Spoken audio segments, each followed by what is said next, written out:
ہم چلتے چلتے اس دروازے کے قریب آ گئے جہاں سے حشر کا راستہ تھا۔ میں نے صالح سے دریافت کیا، کیا اب ہمیں واپس میدان حشر جانا ہوگا؟ کیوں، کیا وہاں جانے کا شوق ختم ہو گیا؟ اس نے حیرت کے ساتھ پوچھا۔ نہیں، ایسی بات نہیں، میں سوچ رہا تھا کہ یہاں آ گیا ہوں تو اپنے گھر والوں سے مل لوں۔ جب ہم شروع میں یہاں آئے تھے تو تم مجھے براہ راست اوپر لے گئے تھے، اب تو میرے گھر والے امت محمدیہ کے کیمپ میں پہنچ چکے ہوں گے۔ تم انسان اپنے جذبوں کو تہذیب کے لفافے میں ڈال کر دوسروں تک منتقل کرنے کی عادی ہوتے ہو۔ کھل کر کیوں نہیں کہتے کہ اپنی گھر والی کے پاس جانا چاہتے ہو؟ یہ بار بار گھر والوں کے الفاظ کیوں بول رہے ہو؟ صالح نے میری بات پر ہنستے ہوئے تبصرہ کیا تو میں جھپ گیا۔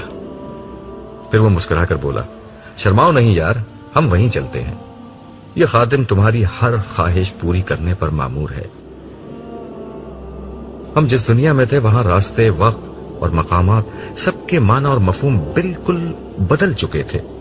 اس لیے صالح کا جملہ ختم ہونے کے ساتھ ہی ہم اس پہاڑ کے قریب پہنچ گئے جس کے ارد گرد تمام نبیوں اور ان کی امتوں کے کیمپ لگے ہوئے تھے۔ شاید میں نے تمہیں پہلی دفعہ یہاں آتے وقت یہ بتایا تھا کہ اس پہاڑ کا نام آراف ہے، اسی کی بلندی پر تم گئے تھے، اور یہ دیکھو امت محمدیہ کا کیمپ قریب آ گیا ہے۔ ہم پہاڑ کے جس حصے میں تھے وہاں اس کا دامن بہت دراز تھا، اس لیے وہاں بہت گنجائش تھی، مگر وہ پورا مقام اس وقت ان گنت لوگوں سے بھرا ہوا تھا۔ پہاڑ کے ارد گرد اس قدر رش شاید کسی اور جگہ نہیں تھا۔ میں نے صالح سے مخاطب ہو کر کہا، لگتا ہے سارے مسلمان یہاں آ گئے ہیں؟ نہیں، بہت کم آئے ہیں، امت محمدیہ کی تعداد بہت زیادہ تھی، اس لیے اس کے مقربین اور صالحین کی تعداد بھی بہت زیادہ ہے، وگرنہ بیشتر مسلمان تو ابھی میدان حشر ہی میں پریشان گھوم رہے ہیں۔ تو میرے زمانے کے مسلمان بھی یہاں ہوں گے؟ بدقسمتی سے تمہارے معاصرین میں بہت کم لوگ یہاں ہیں۔ رسول اللہ صلی اللہ علیہ وسلم کی امت کے ابتدائی حصے کے لوگوں کی بڑی تعداد یہاں موجود ہے، آخری زمانے کے البتہ کم ہی لوگ یہاں آ سکے ہیں۔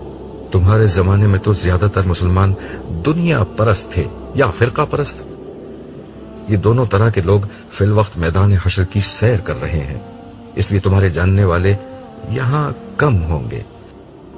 جو ہوں گے ان سے تم جنت میں داخلے کے بعد دربار میں مل لینا، یہاں تو صرف ہم تمہارے گھر والوں سے ملا کر تمہاری آنکھیں ٹھنڈی کریں گے اور فوراً واپس لوٹیں گے، خبر نہیں کس وقت حساب کتاب شروع ہو جائے۔ یہ دربار کیا ہے؟ صالح کی گفتگو میں جو چیز ناقابل فہم تھی میں نے اس کے بارے میں دریافت کیا۔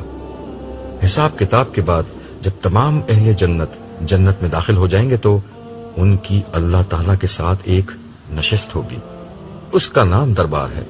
اس نشست میں تمام اہل جنت کو ان کے مناصب اور مقامات رسمی طور پر تفویض کیے جائیں گے۔ یہ لوگوں کی ان کے رب کے ساتھ ملاقات بھی ہوگی اور مقربین کی عزت افزائی کا موقع بھی ہوگا۔ میں اس سے مزید کچھ اور دریافت کرنا چاہتا تھا مگر گفتگو کرتے ہوئے ہم کیمپ کے کافی نزدیک پہنچ چکے تھے۔ یہ خیموں پر مشتمل ایک وسیع و عریض بستی تھی۔ اس بستی میں لوگوں کے کیمپ مختلف زمانوں کے اعتبار سے تقسیم تھے۔ بعض خیموں کے باہر کھڑے ان کے مالکان آپس میں گفتگو کر رہے تھے۔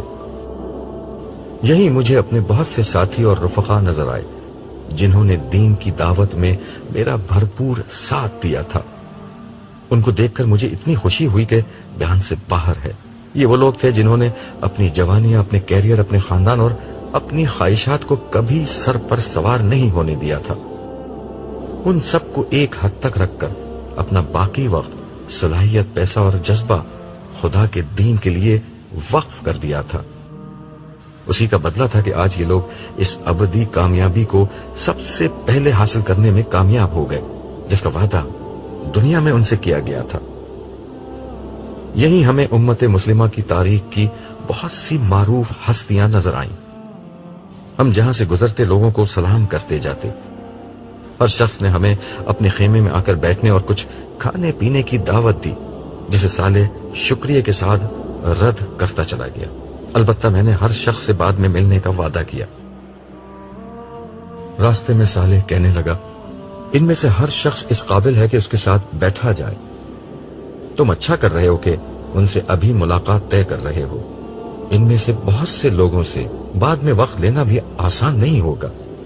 یہ کہہ کر وہ ایک لمحے کے لیے رکا اور محبت آمیز نظروں سے میری طرف دیکھ کر بولا، وقت لینا تو تم سے بھی آسان نہیں ہوگا عبداللہ. تمہیں ابھی پوری طرح اندازہ نہیں. اس نئی دنیا میں تم خود ایک بہت بڑی حیثیت کے مالک ہو گئے، مگر حقیقت یہ ہے کہ تم پروردگار عالم کے معیار پر ہمیشہ سے ایک بہت بڑے حیثیت کے آدمی تھے. یہ کہتے ہوئے صالح رکا اور مجھے گلے لگا لیا. پھر آہستگی سے میرے کان میں بولا، عبداللہ، تمہارے ساتھ رہنا میرے لیے بڑے اعزاز کی بات ہے.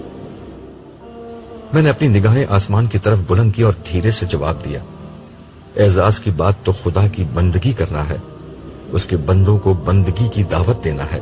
یہ میرا اعزاز ہے کہ خدا نے ریت کے ایک بے وقت ذرے کو اس خدمت کا موقع دیا. یہ کہتے ہوئے احسان مندی کے جذبات سے میری آنکھوں سے آنسو بہنے لگے. ہاں، یہی ٹھیک ہے. خدا ہی ہے جو ذرہ ریت کو طلوع آفتاب دیتا ہے.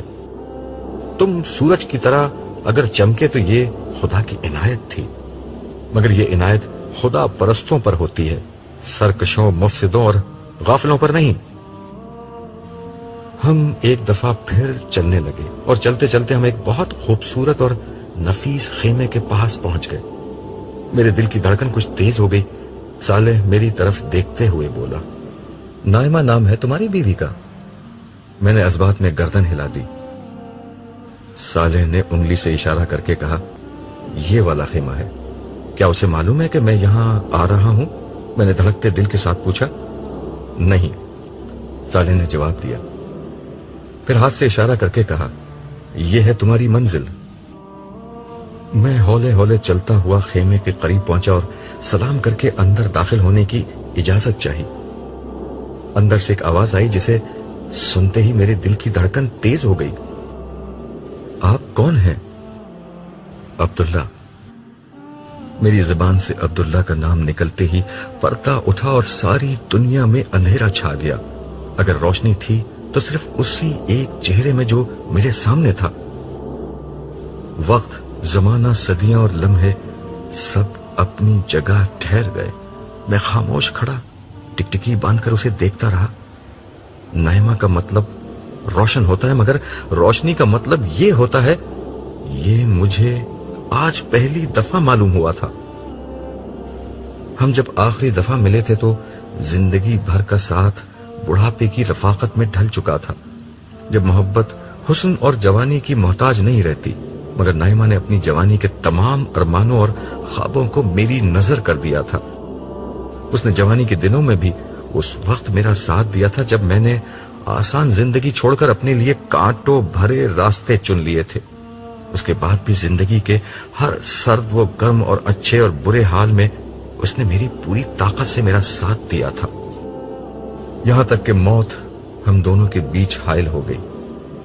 مگر آج موت کا یہ عارضی پردہ اٹھا تو میرے سامنے چاند کا نور، تاروں کی چمک، سورج کی روشنی، پھولوں کی مہک، کلیوں کی نازکی، شبنم کی تازگی، صبح کا اجالا اور شام کی شفق سب ایک ساتھ ایک ہی چہرے میں جلوہ گر ہو گئے تھے. برسوں کی اس رفاقت کو میں چند لمحوں میں سمیٹ کر دیکھنے کی کوشش کر رہا تھا. نائمہ کی آنکھوں میں نمی آ گئی تھی جو اس کے رخساروں پر بہنے لگی. میں نے ہاتھ بڑھا کر اس کے رخساروں سے نمی پونچھی اور اس کے ہاتھوں کو اپنے ہاتھوں میں لے کر کہا، میں نے کہا تھا نا، تھوڑا سا انتظار، تھوڑا سا صبر، یہ جنگ ہم ہی جیتیں گے. میں نے کب آپ کی بات کا یقین نہیں کیا تھا، اور اب تو میرا یقین حقیقت میں بدل چکا ہے. مجھے تو بس ایسا لگ رہا ہے کہ آپ کچھ دیر کے لیے گھر سے باہر گئے تھے اور پھر آ گئے. ہم نے تھوڑا سا صبر کیا اور بہت بڑی جنگ جیت لی. ہمیں جیتنا ہی تھا نائمہ، اللہ نہیں ہارتا، اللہ والے بھی نہیں ہارتے۔ وہ دنیا میں پیچھے رہ سکتے ہیں مگر آخرت میں ہمیشہ سب سے آگے ہوتے ہیں۔ اور اب نائمہ نے سوال کرتے ہوئے آنکھیں بند کر لی۔ شاید وہ تخیل کی آنکھ سے جنت کی اس دنیا کا تصور کر رہی تھی جو اب شروع ہونے والی تھی۔ ہم نے خدا کا پیغام عام کرنے کے لیے اپنی فانی زندگی لگا دی اور اب بدلے میں خدا جنت کی ابدی زندگی کی کامیابی ہمیں دے گا۔ یہ کہتے ہوئے میں نے آنکھیں بند کر لی۔ میرے سامنے اپنی پر مشقت اور جد و جہد سے بھرپور زندگی کا ایک ایک لمحہ آ رہا تھا۔ میں نے اپنی نوجوانی اور جوانی کے بہترین سال خدا کے دین کی خدمت کے لیے وقف کر دیے تھے۔ اپنی ادھیڑ عمر کی صلاحیتیں اور بڑھاپے کی آخری توانائیاں اسی راہ میں جھونک دی تھیں۔ میں ایک غیر معمولی باصلاحیت اور ذہین شخص تھا جو اگر دنیا کی زندگی کو مقصود بنا لیتا تو ترقی اور کامیابی کے اعلیٰ مقامات تک بآسانی پہنچ جاتا، مگر میں نے سوچ لیا تھا کہ کیریئر، جائیداد اور مقام و مرتبہ اور عزت و شہرت اگر کہیں حاصل کرنی ہے تو آخرت ہی میں حاصل کرنی ہے۔ میں نے زندگی میں خواہشات کے میدان ہی میں خود سے جنگ نہیں کی تھی بلکہ تعصبات اور جذبات سے بھی لڑتا رہا تھا۔ فرقہ واریت، اکابر پرستی اور تعصب سے میں نے کبھی اپنا دامن آلودہ نہیں ہونے دیا۔ خدا کے دین کو ہمیشہ ایمانداری اور عقل سے سمجھا اور اخلاص اور صدق دل سے اس پر عمل کیا۔ اس کے دین کو دنیا بھر میں پھیلایا اور کبھی اس راہ میں کسی ملامت کرنے والے کی ملامت کی پرواہ نہیں کی۔ اس سفر میں خدا نے جو سب سے بڑا سہارا مجھے دیا وہ نائمہ کی محبت اور رفاقت تھی، جس نے ہر طرح کے حالات میں مجھے لڑنے کا حوصلہ بخشا۔ اور اب ہم دونوں شیطان کے خلاف اپنی جنگ جیت چکے تھے، مشقت ختم ہو چکی تھی اور جشن کا وقت تھا۔ ہم اسی حال میں تھے کہ صالح نے کھنکار کر ہمیں اپنی موجودگی کا احساس دلایا اور بولا، آپ لوگ تفصیل سے بعد میں ملیے گا، ابھی چلنا ہوگا۔ اس کے ان الفاظ پر میں واپس اس دنیا میں لوٹ آیا۔ میں نے صالح کا نائمہ سے تعارف کروایا، یہ صالح ہیں۔ پھر ہنستے ہوئے میں نے اپنی بات میں اضافہ کیا، یہ کسی بھی وقت مجھے تنہا چھوڑنے پر آمادہ نہیں ہوتے۔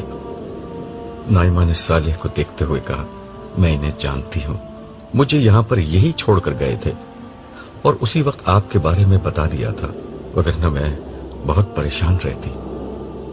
میں نے صالح کی طرف مڑتے ہوئے کہا، تم مجھ سے الگ ہی کب ہوئے جو نائمہ کو یہاں چھوڑنے آ گئے تھے؟ تمہیں غالباً یاد نہیں، جس وقت تم اوپر بیٹھے پروردگار کے حضور حشر کے میدان میں گھومنے پھرنے کا پروانہ لے رہے تھے، اس وقت میں تمہارے برابر سے اٹھ گیا تھا۔ عبداللہ، یہ تمہاری کمزوری بھی ہے اور طاقت بھی کہ جب تم خدا کے ساتھ ہوتے ہو تو تمہیں ارد گرد کا ہوش نہیں ہوتا۔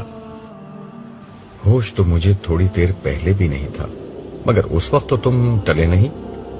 ہاں، میں اگر ٹل جاتا تو پھر تم سے اگلی ملاقات یوم حشر کے بعد ہوتی۔ ویسے تم انسان بڑے ناشکرے ہو اور بھلکڑ بھی، بھول گئے تمہیں کہاں جانا ہے؟